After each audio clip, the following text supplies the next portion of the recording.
¡Cuidado! ¡Vienen autos! Es difícil atravesar una calle en diagonal.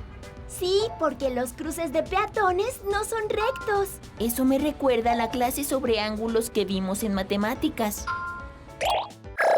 Una línea transversal es aquella que corta a otra, formando ángulos diferentes a 90 grados. Las flechas rojas marcan un ángulo de 120 grados. Al cortarse dos líneas transversales, los ángulos opuestos por el vértice siempre tienen la misma medida. Si ya tienes eso claro, entonces vamos a ver cómo son los ángulos que se forman cuando dos rectas paralelas son cortadas por una transversal. Como verás, el trazo de esta transversal ocasiona que se formen 8 ángulos. ¿Los ves? 1, 2, 3, 4, 5, 6, 7, 8. Mira la imagen con atención. ¿Cuántos ángulos crees que miden lo mismo que el ángulo número 8? ¿Y cuáles son? Pausa el video para que puedas analizar la imagen. Por lo que hemos visto, los ángulos opuestos por el vértice siempre tienen la misma medida. Esto significa que el ángulo 6 mide lo mismo que el 8. Por su parte, el 2 y el 4 también parecen iguales al 8. Pero, ¿cómo lo comprobamos? En una hoja transparente, traza el diagrama anterior. Recuerda numerar los ángulos de la misma manera. ¿Listo? Ahora traza una tercera línea paralela en medio de las dos paralelas que ya teníamos. Haz la punteada para cortar por allí. Muy bien, ahora tenemos dos partes. Coloca una parte sobre la otra, de manera que los lados del ángulo 8 queden encima de los lados del ángulo 4.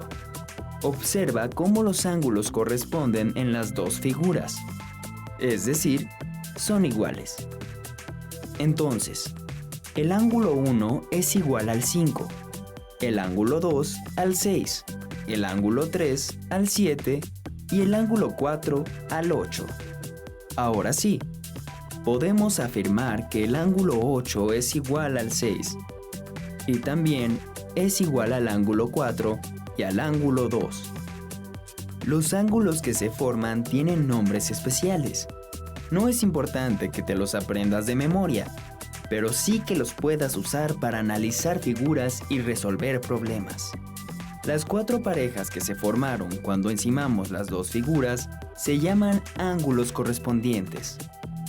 En este caso, son el 1 con el 5, el 2 con el 6, el 3 con el 7 y el 4 con el 8. En la parte interna de las paralelas se forman dos parejas de ángulos, denominados alternos internos. Se llaman internos porque se encuentran en la parte de adentro de las paralelas, y alternos porque están en diferente lado de la transversal. Los ángulos alternos internos son el 3 con el 5 y el 4 con el 6. Como puedes ver, estas parejas de ángulos tienen la misma apertura.